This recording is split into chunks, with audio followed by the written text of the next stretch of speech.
Okay, it's now my privilege to introduce our next speaker, Vice Admiral Dave Johnson.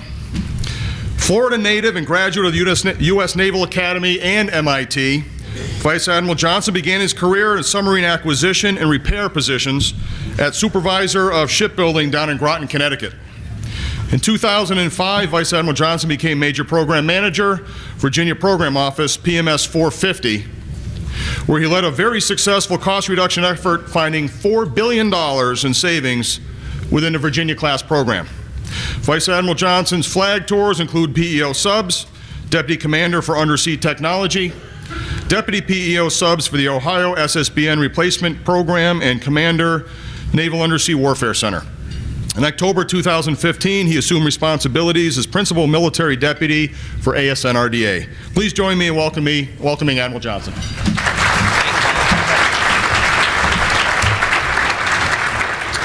All right. Well, thank you, Paul. It is a real pleasure to be here. It's hard to imagine. It's been 13 years since I stepped into the saddle as Virginia Program Manager. It really doesn't seem that long ago, but sometimes it does seem like it's that long ago. I'm less than 2 months from retiring from the Navy, so this is a bit of a capstone event here, coming to get to talk to this group, and it's bad on my part that I waited to this late in my career to get to SENEDIA and see this session. I could not agree more with Senators White House and Reid about the impact of this event and how important it is to this area, and actually important to an area that's near and dear to my heart, which is the submarine industrial base. Secretary Gertz had it right. It's just small enough that you can have these one-on-one conversations. I'm not one who likes to zip through the crowd and talk to 50 people. I'll talk to like 3 people for 20 minutes. And this is a great venue to do that. So good on you, Paul, and the team for pulling this off. It is an outstanding event. So I'm going to be a bit of a dovetail off to what my partner Bill Murs talked to you about. He and I are linked at the hip. He is 100% aligned with where the CNO is trying to take our Navy, and you have really an unprecedented lash up in the Pentagon where you have a very close alignment between the Chief of Naval Operations and what we call OpNav side, with guys like Bill Murs and Bill Lesher, and now Matt, who's taken over, Kohler, who's taken over for Jan Ty as the N26. But the requirements side is strong, and it's strongly aligned with the people that you're most used to interacting which are the PEOs and the program managers and the ONRs on the acquisition side. You got a chance to see, hopefully most of you listened to Hondo Gertz, my boss. I've had the pleasure as the PMD of living in essentially, I call it 3 eras of being the PMD. I had the Stackley era, and we all know what that was like. And I told I was going to the PhD School of Acquisition Management under Sean Stackley. Just huge respect for the man. And then I spent the next 10 months with Allison, and she and I were basically playing 3-on-3 basketball with the rest of the building with 2 people on our team. We had no RDA, really. We had an acting. And then the Hondo Gertz, which probably couldn't be more different than a Sean Stackley era if you tried. A very different focus of a guy who's come from essentially a $2 billion a year enterprise at SOCOM, very focused on the warfighter, very understanding of urgent needs and velocity, and you hear that from him. It's been a lot of fun to work for him, and like I said, I learned something new every day. So what I'm going to try to do is dovetail off what he said last night, and then talk a bit about where the CNO's head is, and kind of the why behind the what you see.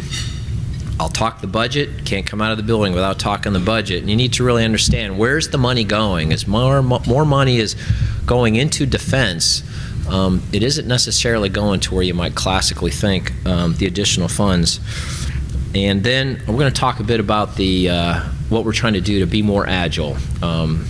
It's like any business, you're not where you want to be, but I think the vector's in the right place, and you have a leadership team that's closely focused on that. So next slide, please. So of course, as Secretary Gertz said, we really have a national defense strategy. We have an unclassed version that's okay. The best is the classified version if you can get your hands on and read it. Secretary Mattis has been very clear. We have one strategy, and it's this one. It's the National Defense Strategy. And you can see some of what's in there come out of the National Security Strategy, which came out late last fall, which actually is a very good read also. Very consistent in the message on where we're going. So the RDA, he talked through the 4 things that he is emphasizing. He talked about delivery, agility, affordability, and development of the workforce that can compete and win. The first element, though, delivering lethal capability to the fleet, that lethal capacity is a product of 3 things. There we go, 3 things. And that really is not only just having a hull or an airplane or a missile, but it's also having some capability that goes with that. Think new thin line towed array or large vertical array or an Aegis baseline 10 or a Harpoon Block 2+ or a Joint Strike Fighter. That's the capability part. But the third piece is ASABO. It's got to be ready. So the best Flight 3 destroyer is meaningless if it's sitting in Norfolk alongside the pier instead of forward deployed in 6th Fleet or 7th Fleet. So all 3 of those give you, as Admiral Murs eloquently stated, right, we're an away game. We are the country's away game. And to deliver an away game Navy, you got to have enough ships to cover down on the demand signals of 100 to 105 ships every day underway, deployed, along with the right equipment and the right lethal capability, and then you have to have the readiness. And so the modernization and the sustainment piece goes with it. I mean, we're completely consistent with where the SecDef has driven us to work on readiness, wholeness, and then capacity. And you'll see that in what's happened in the 18, really the end of the 17 budget, 18, and on into 19. So how do you do this? And it's funny, one of the writers at I think it was Sierra Space, coined the term Hondo 3D after he talked. And it's really, we've made it into Hondo 4D, but it's the 4Ds you see up there and how we get at doing what he has in the 4 priorities there. Decentralize, differentiate, digitize, and development. So what the heck does that mean? If we're going to decentralize, that means we're going to push out of what is up in the Pentagon, that 5-sided bastion of knowledge we know it as. I call it a 5-sided prison, but it's where it keeps me busy every day for about 12 hours a day working with Hondo to try to figure out how we can take and push down to our acquisition leadership, the PEOs and the PMs, essentially anything that's not what we call an ACAT 1. So push down ACAT 2s and below, and then for the program executive officers, push that down to the program managers for the 3s, 4s, 4Ts. And the idea is to get it down to where you have the responsibility and the authority and the accountability. Get that down to the right level and do as Secretary Gert says, look, have me do what only I can do. If you think about that, that's a pretty good guidepost. I've lived in the era where we have tended to accrete decision-making up to the highest levels. We need to turn that around and push it down, because the key to being agile is put the decision closest to the point that actually needs to go and implement and execute that decision. So it's been a real refocusing on exactly what are we at the RDA level, down to the DASNs, to the PEOs, to the PMs, all the way down to the APMs or at the supervisors or at the DCMAs executing the contracts on the deck plates. Differentiate. That I think frustrated my new boss the most, because he saw an organization that was very good at doing Ford-class carriers and Virginia-class submarines, Joint Strike Fighters, maybe not so good at smaller ACAT 3s and 4s. And he sees these overlays of ACAT 1-ish processes on ACAT 3s and 4s. So really, use the right tool set. And you know, Rapid, to me, Rapid has a scale. You know, what's fast for a missile or a UUV, it's different for a major ship platform. And at one end, you probably want to be methodical about developing a Ford or a Virginia. It's going to be around a long time, 50 years for the Ford, 33 for a Virginia, and 42 for a Columbia. So you probably want to make sure you get all that right at the end. But at the other end, if you're doing something like surface ship torpedo defense, a different scale, a different rapid pace to get that done. And there are some tools we're putting into our toolkit to help us differentiate better. One, Bill Merz talked about. You knew it as the Maritime Accelerated Capabilities Office. That confused people. And frankly, if you look at the precepts that make a program accelerate itself and get through the system and deliver, those tenets, you should be applying those ubiquitously across the enterprise. Why would you do it differently there? Why would you not put the best people, have the shortest decision chains? Why would you not do that? Give it the right priorities and the right element in the program's life. So those things we've done with the AA BOD. And the short decision chain for the AA BOD is this: the CNO and the RDA ends there. Done. And so when they decide, off it goes. We do knowledge points instead of acquisition milestones, and if there's issues, they get raised up quickly to the right level and resolved quickly. So I think that that helps us take and emphasize programs that are from a strategy-driven process. Strategy-driven investments against the Department of the Navy's top warfighting investments or priorities, and ensure that we use the right acceleration approach for the right increment capability at the right time. Right acceleration, right increment, right time. And again, it takes folks like you, folks like me, acquisition professionals, people who understand this business and how to manage the risk as you go through and try to rapidly acquire something. So if you're developing something like a Navy laser family of systems, that's an ARPED, or an expeditionary SIRTAS, something that drags a thin line 29 across behind it. Those are things that if we can do it behind what you know is probably a joint high-speed vessel, we now call it an EPF, which no one can remember. All I remember is the F is fast, okay, so it's EPF. I can remember that. But that is a way to get at a very rapid prototyping element. If it's something like an unmanned tanker, so think MQ-25, that's a larger program. It benefits from the tenets of the rapid acquisition, such as empowered teams, short decision chains, use of knowledge points, but a close interaction with industry. And the Navy sometimes is a system integrator, which they are. We are for the MQ-25. Those are all things that we ought to assess on any program, frankly. There's also this thing called a Model 4 acquisition. And I won't even ask you to raise your hands on who even knows what that is. You'd have to actually be an acolyte at DoD 5000.02. But we've done things called LRASM, the Long Range Anti-Ship Missile. And if you read what a Model 4 system is, it's a model that applies when schedule considerations dominate over cost and technical risk considerations. So this is a bit running with scissors. You better be sure you know what you're doing, and you better have the right people.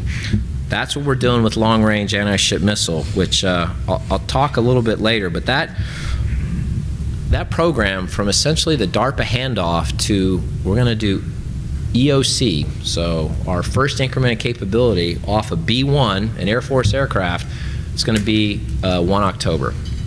3 years for a very high-end model or high-end weapon. And if you look at how we did that, we did a very high reliance on modeling and sim, high-end modeling and sim to model risk. We have very few in-flight tests, and guess what? They haven't all gone swimmingly well. We have had some failures, but we understood it, we learned, and we moved fast. So I think that is, again, another way to look at how we should be doing accelerated acquisition. Digitize, we'll talk about that a little bit later and I get to my R&D slide, but the only way you do high-end modeling and sim is if you have a high-end modeling and sim environment, which means you have it essentially in digits. We might pull this off with the JSF where we could actually do a development and a training, a testing, and a in-service support, all from essentially the same kind of guts of a joint simulation environment in JSFEs, but we should be working towards that. The LRASM has built a kill chain test bed, hardware in the loop, software in the loop, all things that we have run thousands of runs to make sure we understand that weapon's capabilities ever before it's dropped off an F-18 or a B-1. So I think it's a tenet of the future. We're going to be able to test less in the open air because others are watching. It's becoming more ubiquitous in the observe out of the OODA loop that Bill Merz talked about. So I think we have got some work to do, and I'll talk about that a little later. And we already covered developing the workforce. I'm a fan of the Air Force's study called Owning the Technical Baseline, and one of the things that really hammered on was during the days of that four-letter word called TSPR, Total Systems, I don't know, whatever it is, it was bad. Because what we did is we essentially exfiltrated our responsibilities as a responsible customer out to industry, and that did not go well. So we're in the business of pulling that back. But I think your success is that we have this government industry team of knowledgeable, empowered, experienced professionals to make the right decision at the right time. Making the right decision at the right time takes people who know what they're doing. They've usually been roughed up a little bit by experience, but then that's how you make the right risk-balanced decision, because that's really the job. That's the business we're in. So our job here is we got to develop those leaders that know how to do that work. All right, next slide. So I'm going to talk a little bit about the budget. And as Admiral Murr says, if you look at it, we're about evenly split between what would be called the investment on the right side. So think about procurement, ships, airplanes, research and development, and then on the left side, that's the part that he said was the readiness piece, people and operation and maintenance. You'll notice it's like 2/3 of the Navy's budget goes to take care of people in operations and maintenance. That leaves the rest to essentially build infrastructure, do some research and development, and procure stuff.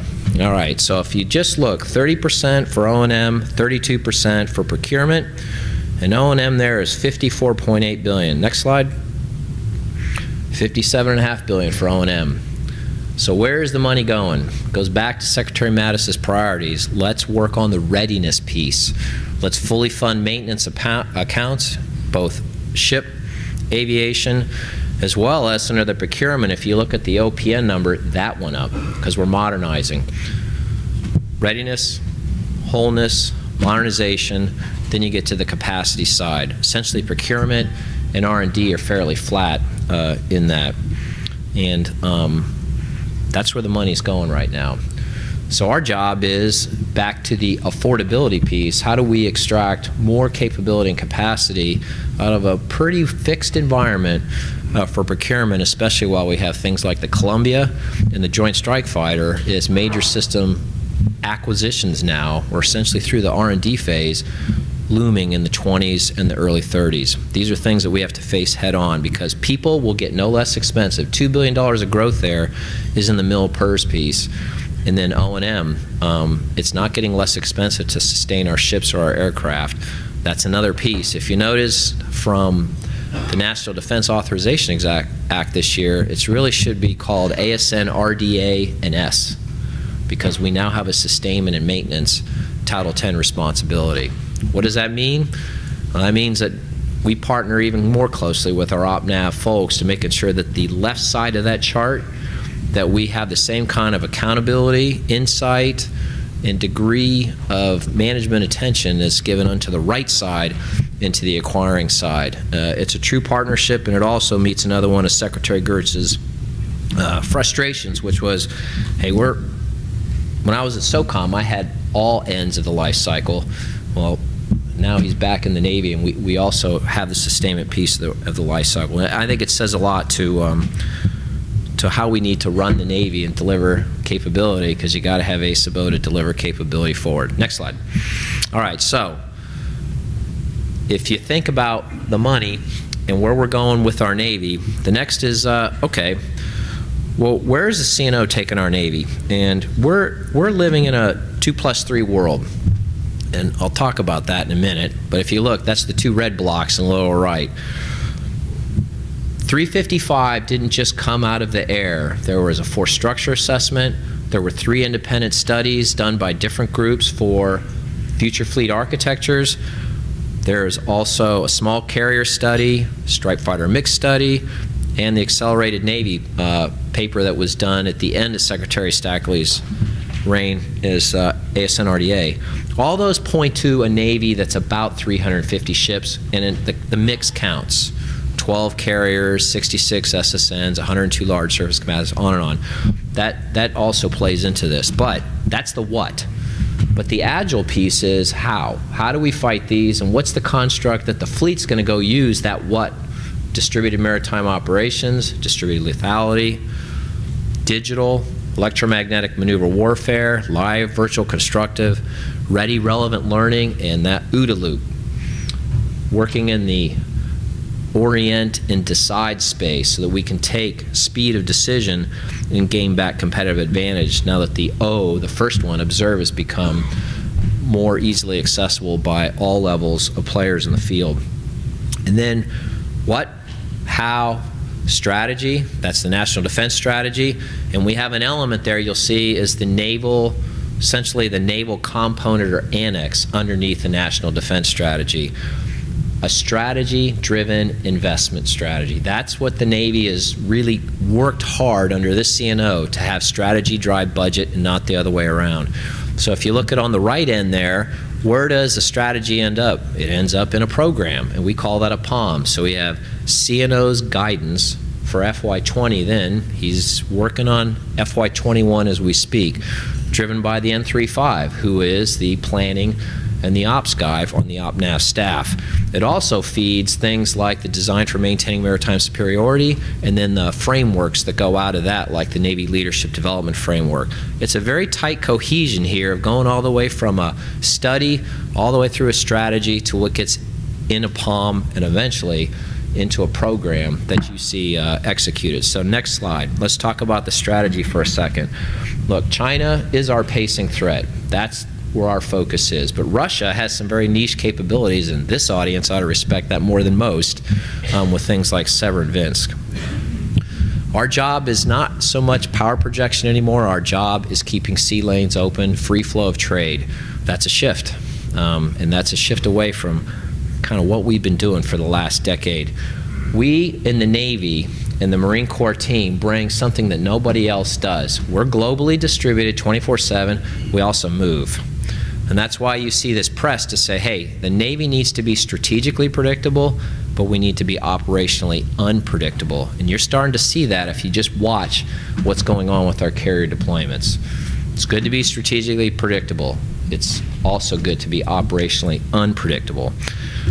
So if you take all those constructs, it gets to what the CNO talked about back in December at the Heritage Foundation. He gave a speech, you can Google it, and it goes to these 6 tenets.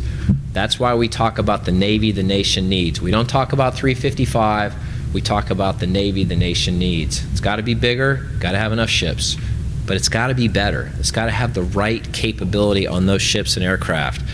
It's got to be networked. It's the geometric capability that Admiral Merce talked about, but it's not very useful if you don't have talented people running these ships. And so we're on a war for talent. We need to bring in about 45,000 sailors a year, 44,000 sailors a year from a very small market that can actually get in the door. We need to be agile in our thinking. That's the ConOps. And at the end, we got to be ready. Bigger, better, netted, talented, agile, ready. That's the Navy the nation needs. That's the construct that you're seeing shape our programming decisions and the operational effects that you see going on today in the fleet. So next slide. All right, so who is delivering the nation the Navy needs? And we're right in the middle of it. So this is just in 1 year's time, we've christened 8, delivered 14, and for our Lockheed and Austal friends, you'll notice that 6 of those were LCSs, but you're now delivering 2 a year Virginias, 2 a year DDGs, also DDG 1000s in there, 14 deliveries in a year. This will continue, and 8 commissioning. So it's a bit of a cover down on, hey, who's going to go to what ceremony to keep up with the pace? These are good problems to have. We're moving. It's kind of stunning to look at it. And on the left, or on your right, you can see a lot in major contract actions that are going on. We're working right now on the Virginia Block 5 proposal and the DDG, both of them for blocks of 10 plus ships each. Next slide. But that's not all. If you look at it in the air side, we have Triton, probably one of the most revolutionary things we're delivering right now. That is a big unmanned aircraft, and it is going to change our maritime domain awareness, and then when it gets integrated functional capability 4, it will be, I'd just say we'll probably not have enough Tritons because the demand will be so high for them. But that's going to EOC here this quarter. Also, in there, you'll notice that you have the Marine Corps' heavy lift helicopter. That's in flight test. We have the MQ-8C, so that's unmanned helicopter flying from the littoral combat ships, gives a great capability that ship frankly needs. And then you have the LRASM I talked about going to EOC off the B-1 and on 1 October. And we, by plan, had 1 October next year for the F-18. I think we'll do it in the summer or earlier. That's moving fast. And of course, MQ-25, I think the source selection will come out before the month of September hits us. So we are right in the cusp of that award as well. Next slide, please. Marine Corps. Amphibious combat vehicles, my slide's out of date because we've already had that source selection down to the BAE element. That ground air task-oriented radar, that's a gallium nitride radar. That is one incredible piece of equipment that the Marine Corps are going to get on their hands. Connectors, we're struggling a bit through the ship-to-shore connector program, but kind of need connectors to get the stuff from the amphib to the shore. But the Marine Corps portfolio, very active. Next slide. All right, speed.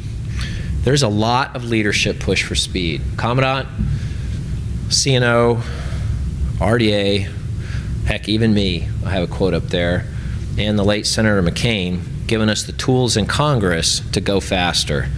So what are we doing about it? Next slide. It's a busy slide. There's a lot on here. On the left, ARPED, MACO, Accelerated Acquisition, now called the Maritime Accelerated Acquisition, but we're going to retain the ARPED programs as we discussed earlier. So think SM6 Block 1B, gets an SM6 a lot farther downrange. SM2 Block 3C, that adds a capability to that missile, so it's more of a fire and forget. You're going to see a common theme here. If you understand or know anything about Air Force weapons, the JASM is really the precursor to LRASM. LRASM looks a lot like a JASM. And you see this, taking what you have, adding capability incrementally, and getting a lot more out of it on relevant timescales where you see that happening right in front of your eyes. That's really what ARPED is all about. The other things that we have here is all the way down to additive manufacturing. So you hear a lot of talk about it. I just went to the post-deployment brief for the Virginia, and they bought a printer, and they took it on patrol or on their deployment with them, and they manufactured kind of little stuff you'd think aren't very important, but submariners get it. You could manufacture funnel guards, so you quit getting water to overflow. They manufactured all the covers for the land drops because they were broken, something that would cost $2,000 to replace. They replaced it for about 5 cents, and they printed them for the entire ship. That kind of stuff. Switch guards, so you didn't turn the wrong switch when you were doing a drill. The ideas from the deck plate were only expanding as we went through their deployment. But getting that type of field of capability for something like a submarine, fantastic. That's where we need to head for our logistics support. Model-based systems engineering, that is the engine for us to be able to take an analytical approach, get the digitization that we're looking for, and using that data to get all the way from the idea to the development to the test into the sustainment piece and training. How do you do that all within that box? That's Amy Markowitz, live virtual constructive. I was PO, and I fielded submarine or torpedo updates, and often the reason I would field them, even though I would have a report from my friends from DOT&E that says you probably shouldn't field that, was I knew from the WAF, the Weapons Analysis Facility that had gone through thousands of runs, that in fact it was no worse than the previous, and actually it was better in the areas that we had invested in. So I said, yes, do it. You can only get that through M&S, and you have to invest in M&S. And the Navy and the Marine Corps are doing exactly that. Set-based design, you have seen that. That's worked on the amphibious combat vehicle. We have done it in the frigate, RET. we are in the business of, as actually the Small Service Combatant Task Force, the precursor to the frigate, but all that is leading us to a much more analytically based decision process, quicker, and you know more, and it costs less. These are three good things. On the right, we're trying to build platforms so we can be more agile. We have a few people set aside working this acquisition agility cell under Secretary Gertz, and it's either top down from the top you see of that picture or the bottom up. And if you can read really small print, you'll see some of the elements in there like accelerated acquisition or working all the way up to the top there for things like, well, he's got price challenges, which is something that Secretary Gertz brought from his earlier days, and things like lean, OTAs, Antex, and the Antex that's going on. I went out to the Antex that was ship-to-shore maneuver experimentation, and that was fabulously done. We had the Marine Corps Commandant, we had the Commander of Naval Surface Forces, we had a set base, we had a tool there that actually scored the technologies, and the ones that rose to the top based on the user inputs used in real scenarios, in relevant environments, then moved on to Bold Alligator, and if they survived Bold Alligator, they went on to being into a program and deliver those things. That's the kind of velocity we can do if we can take our Antexes, put them into relevant environments, and then move them into an exercise with the fleet and move them, either kill them, move them, go back. So let's talk about that. Next slide. One of the ways that we're today doing something that gets to digital is Doug Small and his team have done a fantastic job with virtual twin on the Aegis combat system.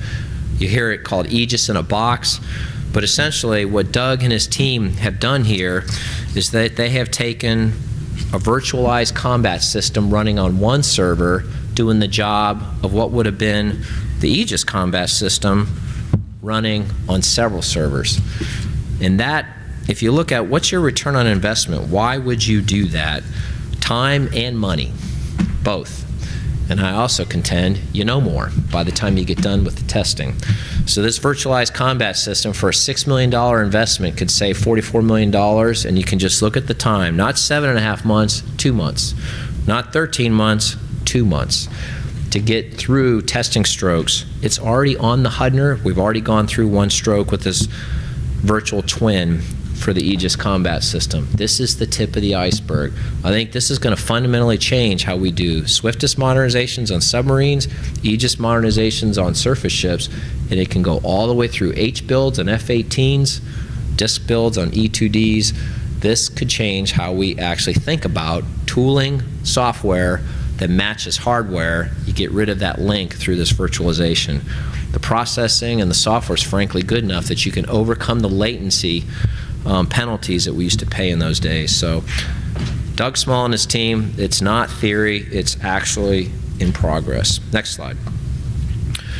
So couldn't be up here without some discussion about process. One of the first elements in the process is what? It would be the requirement piece, right? And we have tried to change how we do requirements. We're not going to go off and do an AOA for something that doesn't really need an AOA. I contend future surface combatant probably needs some sort of AOA. Frigate, if you're going to take a derivative frigate off of what is already in the fleet and you know the combat systems elements that you want on that, we told the industry base, and then you ask the industry base, well, kind of what's out there that looks like an F-100 or a FREM or an LCS or a national security cutter, and come back and tell us what are the hard spots, 16 or 32 VLS cells, ESR radars, all the elements that we want so that this frigate now plugs into a common picture and is part of the joint fight in the carrier strike group. That is not something we had levied on the LCS. It's not something that a FIG-7 could ever do. The requirements game has changed.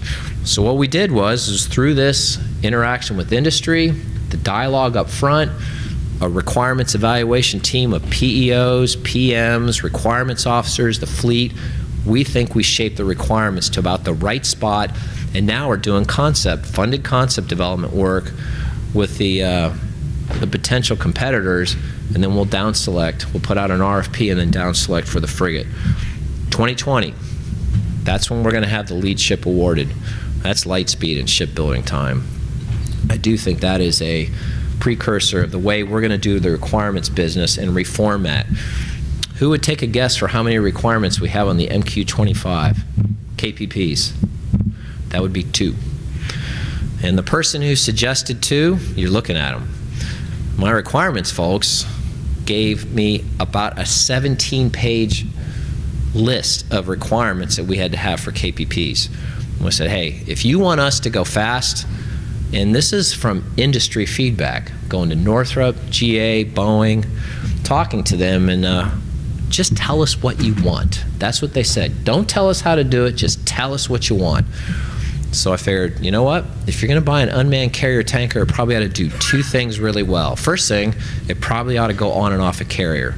That's tick 1. The second thing is, it probably ought to give gas. Okay, so those are the 2 requirements. Carrier suitable, it's got to be able to give between 14 to 16,000 pounds of gas, 500 nautical miles away from the aircraft carrier, 250 knots. That's it. The rest of the stuff is KSAs and OSAs. So now, us acquirers won't build system specs that are that thick that flow down all the requirements that came off that. Again, acquisition agility, the acquirers are the only little piece in the middle. There's a requirement piece, there's a testing piece I haven't even touched on, till you eventually get the capability out in the fleet and going.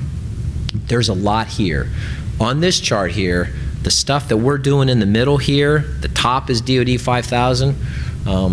DoD 5000 can be used to your advantage. I've lived in that world for 36 years. You can make it work. In the middle, we have some authorities that the Congress has given us. We have 2 804 programs. I just talked about them, the SM-6 missiles. And also, at the bottom, we've got to work at the enabling elements that frustrate you the most. Our contracts, our finance, our legal, and the tech authority elements. If we don't make that entire system agile, we will bring you to your knees because you won't have a contract. You can't get across the tech warrant holder who might be holding a different risk register knob than you are. We can't get it delivered. So we got to attack all the elements there. This is a process. Next slide. All right, and then only 2 more slides. This one, if you look at where Secretary Griffin's head is, these are the things he thinks are important.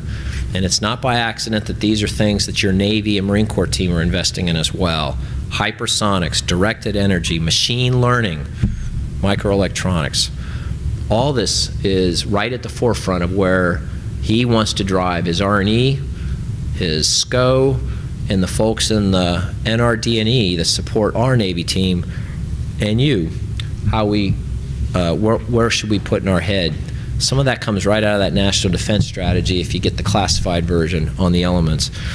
I got the pleasure of working on a common hypersonic glide body, MOA, to align the Navy, Army, Air Force, MDA, and R&E essentially, and how, as a country, we should push forth a common hypersonic glide body and then get that capability out in an either coming off a plane, out of a ship, in a box launcher on the beach, whatever, but get that national capability out as fast as possible. Those are the kind of things that we're trying to do in the R&E, ANS, and RDA, there's some acronyms for you, to try to shape getting things out fast. So last slide. So it comes back around to what are we trying to do? If you look at what Secretary Shanahan's head's at, he wants us to develop a culture of experimentation. This is not easy. Culture change takes time.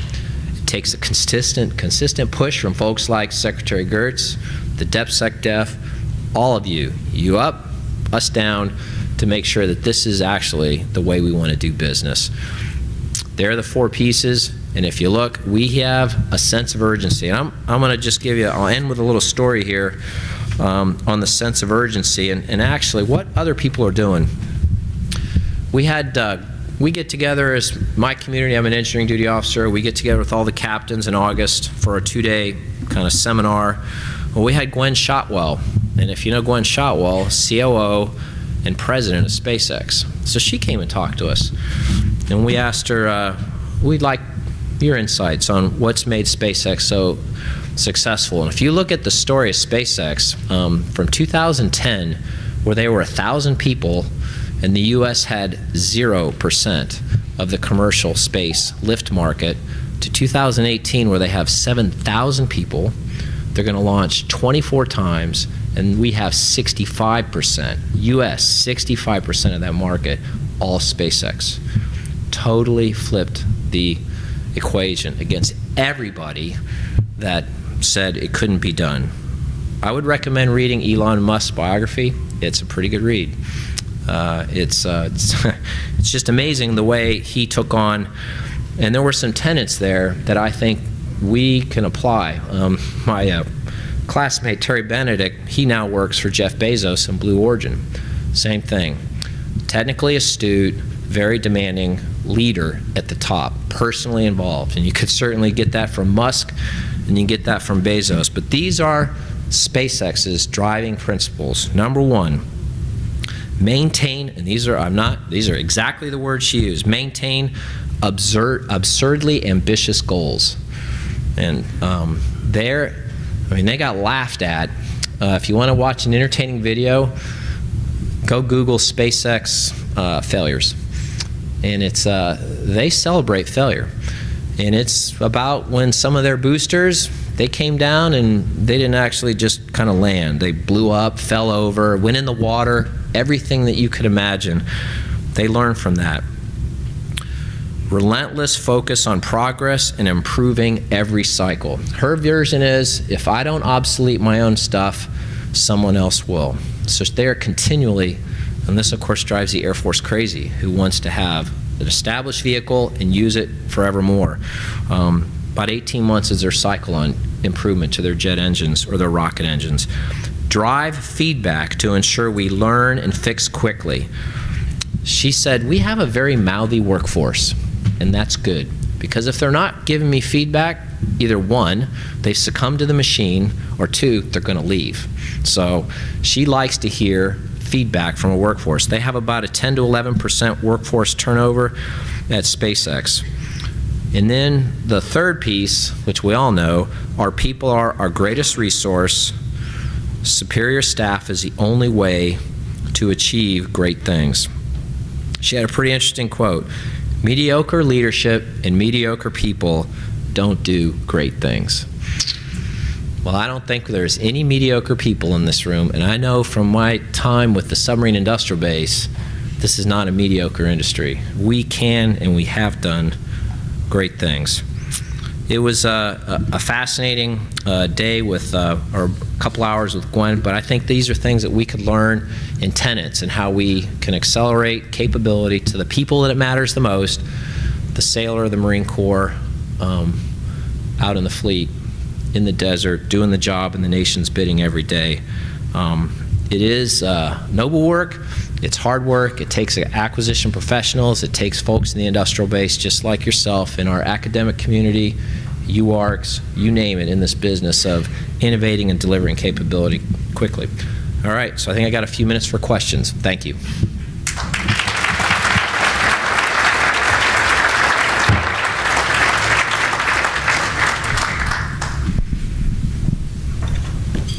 All right, yes, sir. When we talk about accelerated acquisition, how do we know what's fast enough? Do we benchmark ourselves against the Chinese? Do we look at the rate of technology obsolescence? Are there metrics involved with how fast we need to be? So that's a great question. How fast is fast enough? Well, I think you answered the question. I think the threat is telling us how fast is fast enough. You may know that in some areas we've had to accelerate capabilities to get them out on our forward deployed assets to deal with threats that we didn't anticipate and were there in the theater real time. So unfortunately in our business, you don't get to vote on the pace. You can vote on basically how fast you think you can get done. It's likely never fast enough to keep up with a team. China has its own business model. Russia has its own business model. These are not the same playbooks that the U.S. works from. We have additional constraints for a democracy. and it can hinder us when you're competing with guys who don't play by the same rules. So I agree with Admiral Mers. I'm convinced we can, any day of the week, we can outthink and out-innovate those fellows. But we have to keep that press. I mean, I think the one thing that, fast enough, you ought to never sleep well at night, because there's a guy out there trying to figure out how to beat you. They have had decades of watching us do our business in the Central Command area, watching how they have developed their capabilities to deal with our strengths and to hit us at our weaknesses. So our job is to outthink them and to deliver capability that offsets what they're doing for us. Netted is one way to outfox those guys. We can fight jointly with our partners with an F-35 Charlie or a Super Hornet or an Aegis Cruiser or an SSN in a way with a net-enabled weapon or series of weapons that nobody else can do that. That's the Navy, that's the capability we have to go. That gets us to fast enough until we can get some of the longer dwell things. Think more SSNs. It takes a while to get more SSNs. But there are, as the CNO talks about, how do you bend the curve and get the capability? Things like lasers, hypersonics, directed energy, rail guns, AI, machine learning, ways to get at a quick capability increment that then now, if you take the concept of something like an Aegis virtual twin, I can get that out on the ships. I can take a baseline 5 ship and give it baseline 9 capability, like that. That is something that is going to change a little bit, I think, our own models on how we go through and do this business. So fast enough, threat gets to vote. You should never be satisfied, I'll tell you that. I never am. Great question. Hey, Mike. Yeah, great talk.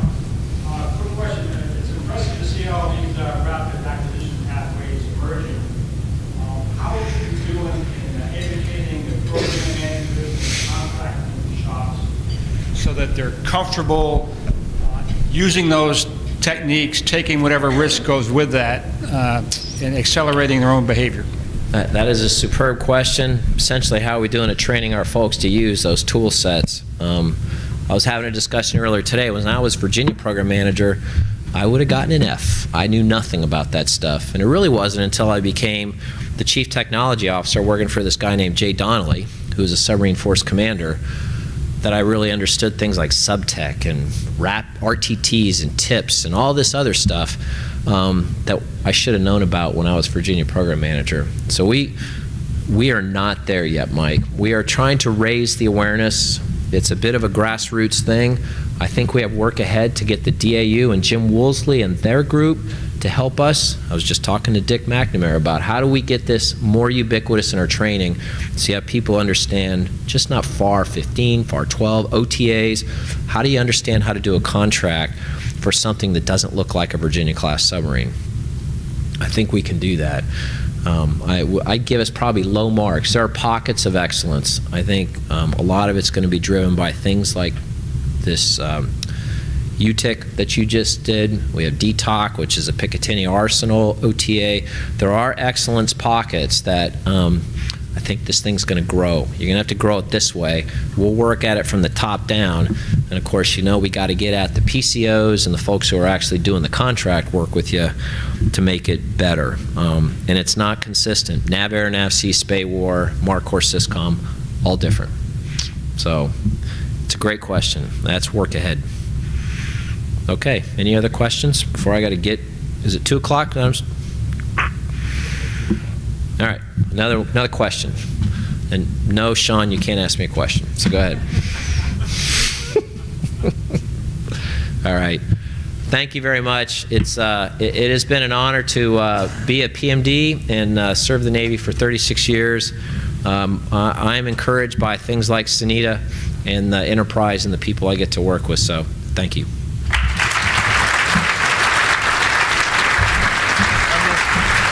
Great job. Thank you for your time this afternoon, sir. And here's a memento of our appreciation, our SENEDIA coin. Thank you. Thank you for 36 years of service, and God bless you. Thank you. Thank you.